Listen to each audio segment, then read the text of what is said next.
Olá, bem-vindos, tudo bem?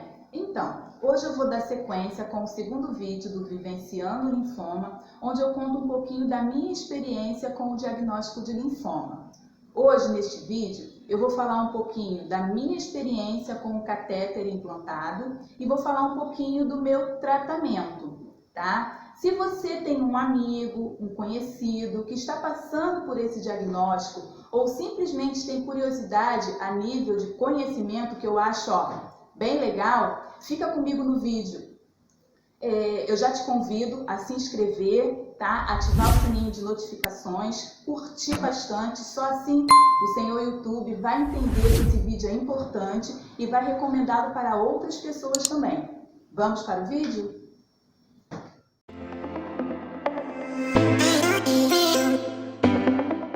Então, nesse vídeo eu vou contar um pouquinho para vocês, né, como foi a minha experiência em colocar o catéter. Eu vou falar um pouquinho do meu tratamento.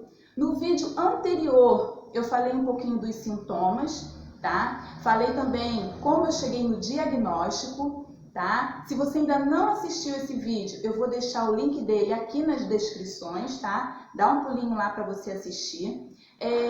Antes de eu iniciar o vídeo, surgiram algumas dúvidas do vídeo anterior e eu vou tentar ser bem rápida para não deixar o vídeo tão extenso e tão longo, tá? Então, uma das dúvidas que surgiram, porque assim, muitas pessoas no primeiro vídeo surgiram algumas dúvidas e o pessoal foi lá no meu Instagram, no direct perguntar, algumas pessoas que possuem o meu contato pessoal, foram lá e tiveram dúvidas, e assim, duas dúvidas foram assim as que mais surgiram.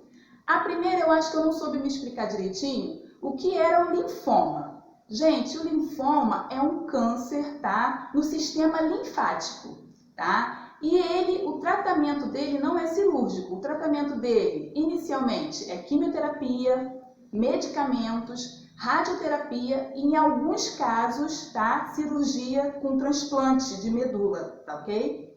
A segunda dúvida que surgiu muito lá é que se apenas com a biópsia se consegue chegar no diagnóstico e no estadiamento, né?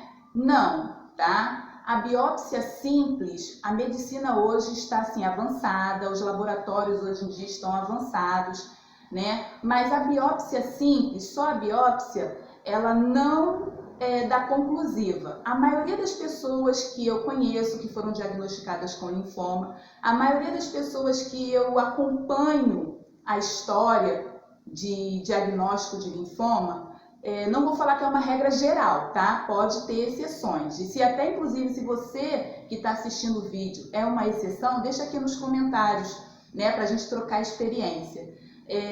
A maioria das pessoas que eu conheço que foram diagnosticadas com linfoma, a biópsia simples, ela ficaria até pronta em 15 dias, né? Mas ela sempre dá um laudo inconclusivo. E aí, o médico responsável, no meu caso foi a cirurgiã de cabeça e pescoço, ela quando pediu a minha biópsia, ela já pediu junto uma biópsia, que a gente fala que é uma biópsia em cima da biópsia, uma imunohistoquímica, né? E aí, com essa imunohistoquímica, sim, consegue fazer o laudo, né? E aí, o linfoma, ele pode ser dividido em Hodgkin e não Hodgkin, e aí vai dar aí, dentro desses dois, qual é o seu subtítulo do seu linfoma. No meu caso, como eu falei no primeiro vídeo, o meu foi linfoma não Hodgkin de grandes células B, tá? E aí, Haline, para o estadiamento, a minha médica, que já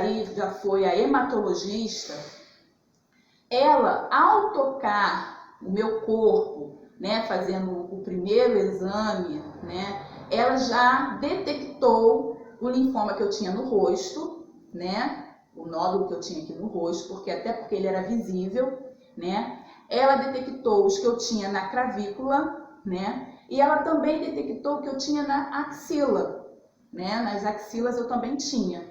Pode também aparecer na virilha, mas aí para ter um laudo concreto de aonde estavam localizados, a gente faz um exame chamado PET scan, tá? É uma tomografia computadorizada aonde vai escanear o seu corpo, tá? Essa tomografia não é feita com um contraste de iodo que está todo mundo acostumado. Ela é feita com um contraste à base de glicose, uma coisa assim.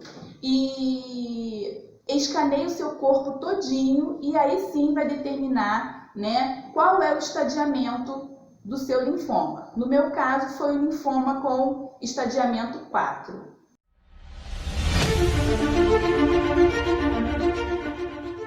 Então, esclarecido essas dúvidas, né? Como eu falei com vocês, se nesse segundo vídeo surgir alguma dúvida, você deixa aqui nos comentários ou vai lá no meu Instagram, no direct, deixa a perguntinha lá, que assim que possível, no próximo vídeo, eu venho esclarecendo mais alguma coisa que ficou, tá? Então,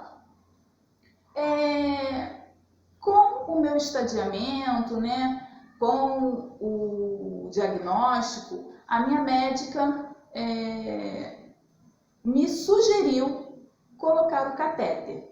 Lógico que várias perguntas surgiram na minha cabeça, medo, dúvidas, né? Mas aí, com todo carinho, eu falo que ela também foi uma pessoa que Deus colocou na minha vida, a médica enfermeira Fernanda, né? É um amor de pessoa. Ela, junto com a doutora Luana, sentaram comigo, me disseram quais eram os prós, quais eram os contras, né, de se colocar o catéter.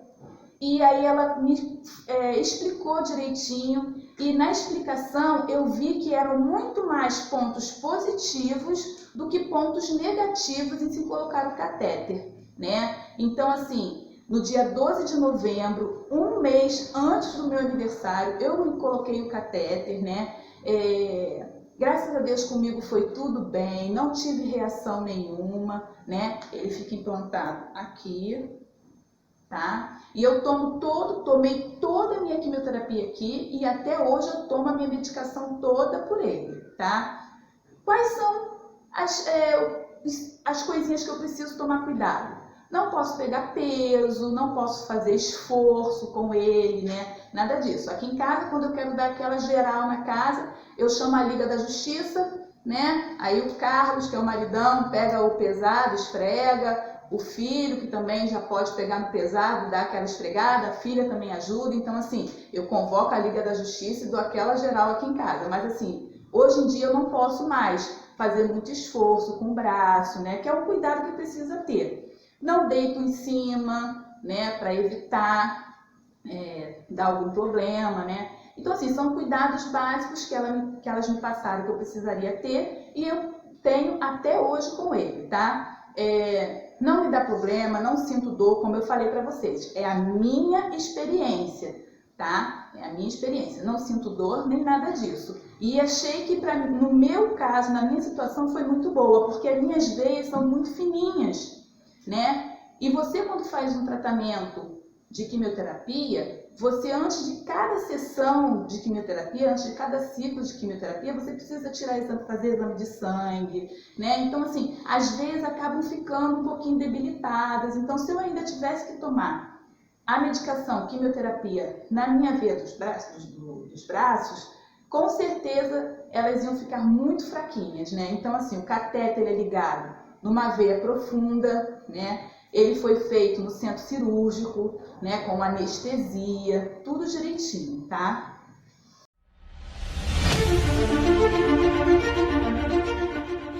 Então, já com o catéter implantado, né, isso no dia 12 de novembro, nesse período do mês de novembro, eu já iniciei o tratamento, né, com medicamentos, né? Aline, por que você precisa tomar medicamentos? Todo mundo, né, que vai passar por quimioterapia precisa preparar o corpo para receber essa quimioterapia. Então, assim, eu já estava nesse período, né, de novembro, tomando as medicações para preparar o meu organismo para o tratamento que eu ia ter que fazer, né? Então, assim, a médica passou remédio de verminoses, remédio anti-inflamatório, antibióticos, essas coisinhas. Gente, eu vou falar uma coisa para vocês. Desse período até uns 3, 4 meses atrás, eu tomava praticamente uns 16 comprimidos por dia, tá? E aí remédio para poder aliviar o estômago, porque eles são muito fortes mesmo, entendeu? Então, assim, nesse períodozinho pré-tratamento, né, que eu antes de eu começar a fazer quimioterapia, eu já estava preparando o meu corpo para receber a quimioterapia, tá? E no início de dezembro, já com estadiamento, tudo direitinho, a minha médica, conversando comigo, já também me passou qual seria o protocolo que eu ia iniciar o meu tratamento, tá? O protocolo que ela me passou foi o R-CHOP, né? Nesse momento, ela também me passou que o R-CHOP eu ia tomar medicamento que era medicamento branco, medicamento vermelho, né? O tão temido vermelho, né? Que todo mundo fala porque ele é muito forte, né? E aí ela falou que preferia já iniciar com ele, né? Do que começar com um muito fraquinho e depois ter que passar por um mais forte.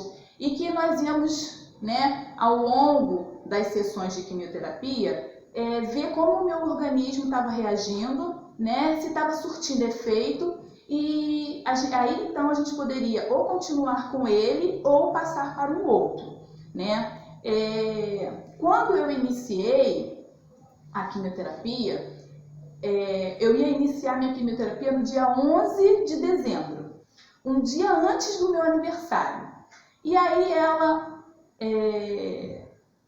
olhando a minha ficha, né, ela viu que no dia 12 de dezembro era o meu aniversário, e aí ela chegou para mim e falou assim, não, Haline, então vamos fazer o seguinte, o seu aniversário é amanhã, no caso amanhã não, né, que isso aí foi uma semana antes. Seu aniversário vai ser no dia 12 de dezembro, então assim, não vou começar a sua quimioterapia no dia 11.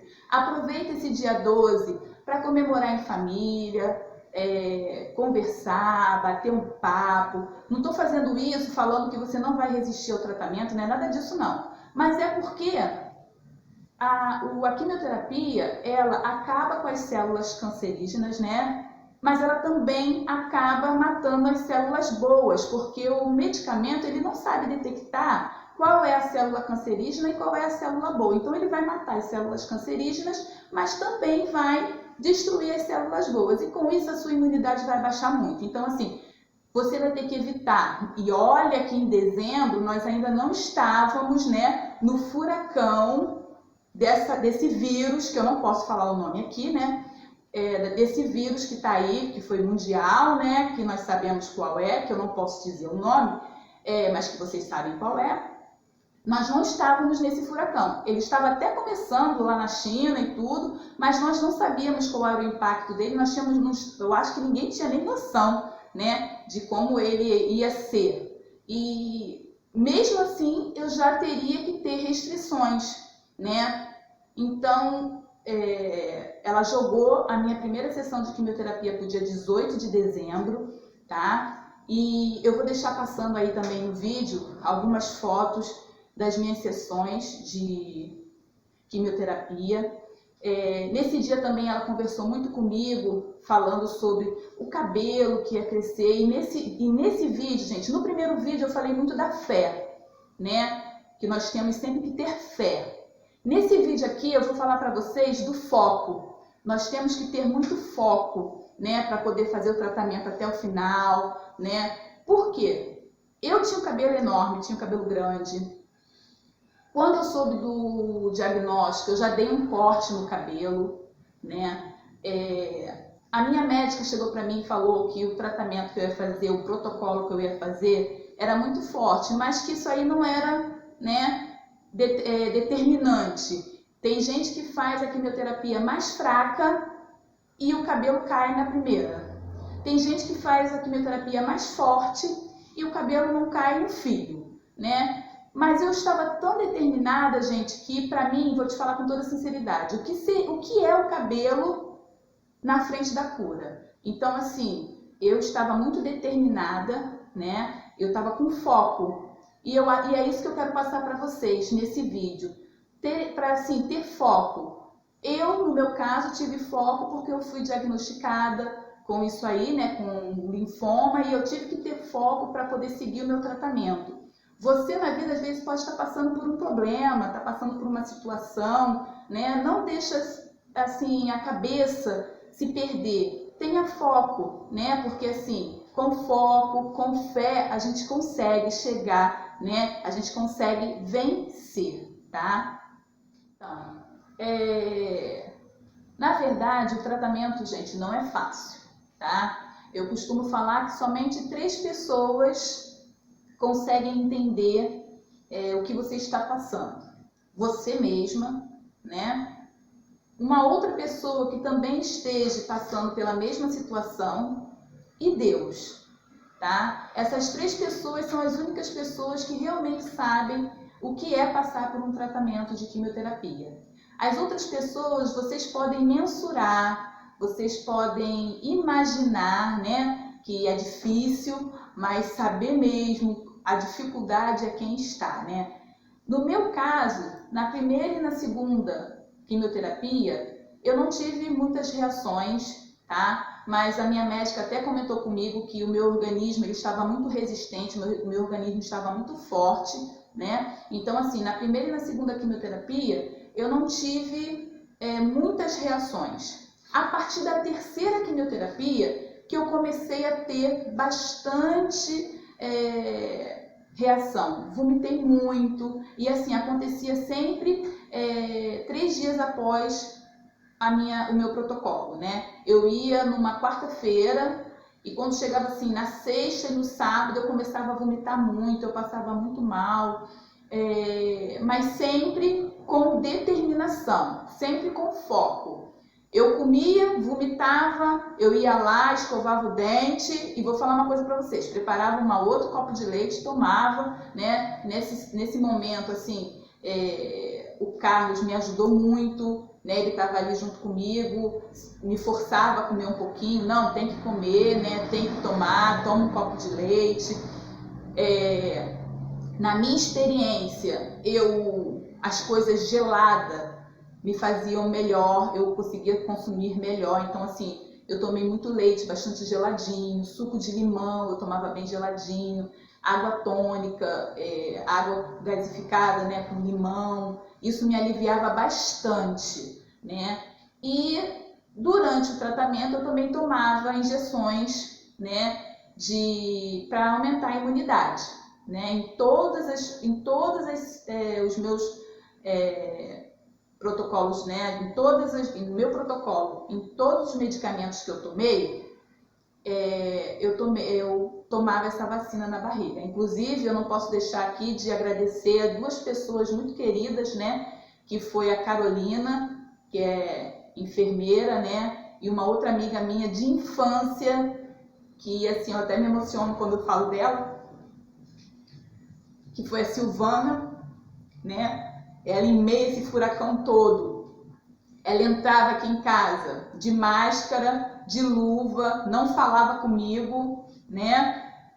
Eu deixava aqui em cima dessa mesa o medicamento com a seringa, ela já chegava, já jogava álcool, né? Lá no portão mesmo, o Kaique já ajudava, ela entrava, já pegava a seringa, colocava, aplicava, só no olhar me dava tchau e ia embora. Por quê? Porque ela era do batalhão de frente, né, no combate aí desse vírus que está no mundo aí, que a gente não pode falar o nome, né? Então ela era de frente, porque ela é enfermeira, as 2 são enfermeiras, né? Então assim, elas para não trazer esse vírus aqui para dentro de casa, para mim, né? Então assim, elas vinham, aplicavam e iam embora, só com o olhar me davam tchau. Então, assim, são 2 pessoas que eu levo, assim, na vida, no coração e que eu vou ser eternamente grata, né? Eu falo para elas que somente Deus para pagar tudo que elas fizeram por mim, né? Então, assim,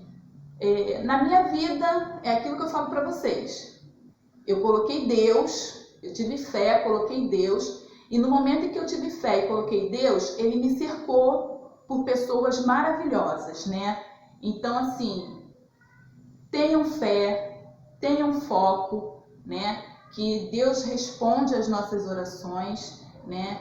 Deus está sempre no controle das nossas vidas e, assim, nada acontece sem a permissão dele. Então, assim, eu quero muito, muito passar para vocês um pouquinho disso. Se eu puder passar para vocês, se no meu vídeo eu conseguir passar para vocês um pouquinho, né, da fé, se eu puder passar um pouquinho para vocês da determinação, do foco em poder superar, né, os obstáculos, eu já vou estar bastante feliz.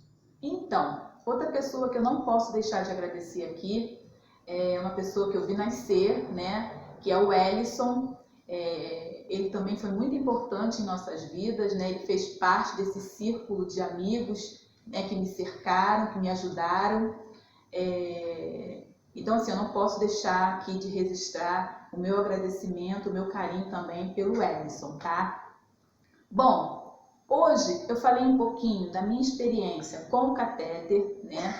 Falei um pouquinho para vocês do meu tratamento, né? Como falei para vocês, é a minha experiência, né? Se você surgiu alguma dúvida, ou você que está assistindo teve uma experiência diferente da minha, deixe aqui nos comentários, né? Assim a gente pode interagir, né? E outras pessoas, está ajudando outras pessoas. No próximo vídeo eu vou falar um pouquinho sobre remissão, tá? E também vou falar um pouquinho sobre o medicamento que eu utilizo hoje, né, os cuidados que eu tenho hoje, né? Quem me acompanha lá no Instagram sabe que eu estou fazendo exames, né, pré-operatórios, eu vou precisar mexer na tireoide, né? Mas aí a gente vai deixar isso para o próximo vídeo, para não deixar esse aqui muito extenso, tá? Eu vou me despedindo, agradecendo a Deus pela minha família, pela família de todos vocês, tá? Quero agradecer aí a cada inscrito, a cada pessoa que está compartilhando, né? Assim a gente está ajudando outras pessoas também. Sim, a nossa corrente de solidariedade, assim, né? A nossa corrente de força, de pensamento positivo também está chegando a outras pessoas, tá? Tchau, até o próximo vídeo.